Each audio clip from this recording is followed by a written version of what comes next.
Whiskers the police cat and Professor Pipkins' midnight machine. On a foggy evening in the little town of Purrington, Police Chief Whiskers was enjoying a quiet patrol along Moonbeam Street. The town was peaceful. Too peaceful.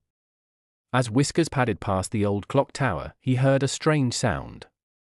Whirr! Clank! Whirr! The noise was coming from the abandoned toy factory.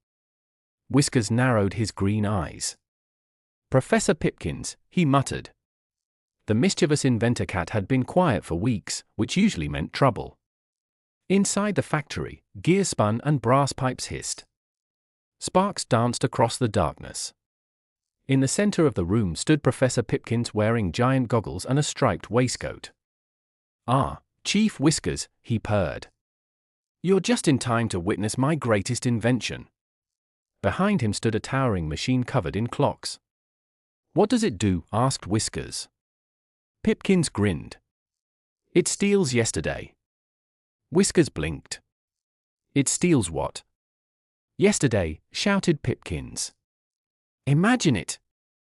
Every mistake erased. Every embarrassing moment gone forever." The professor pulled a lever. The machine roared. Suddenly every clock in town began spinning backwards.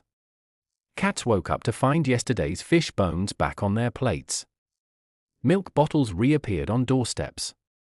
A pie-eating contest winner suddenly became last place again. The entire town was slipping backward through time. But something was wrong. The machine wasn't stopping. The clock tower groaned. The moon seemed to move backward across the sky. "If this keeps going," gasped Whiskers, "we'll end up before Purrington was even built." Pipkins' ears drooped. That wasn't supposed to happen. Together they raced through the factory. Whiskers leapt onto a conveyor belt. Pipkins scrambled up a ladder. At the top of the machine was a giant red button labeled, "Do not push twice." "Why would you write that?" shouted Whiskers. "It seemed dramatic," yelled Pipkins. Whiskers slammed the button. The machine shuddered. The gears stopped. The clocks returned to normal. Outside, dawn broke exactly where it belonged. The town was saved.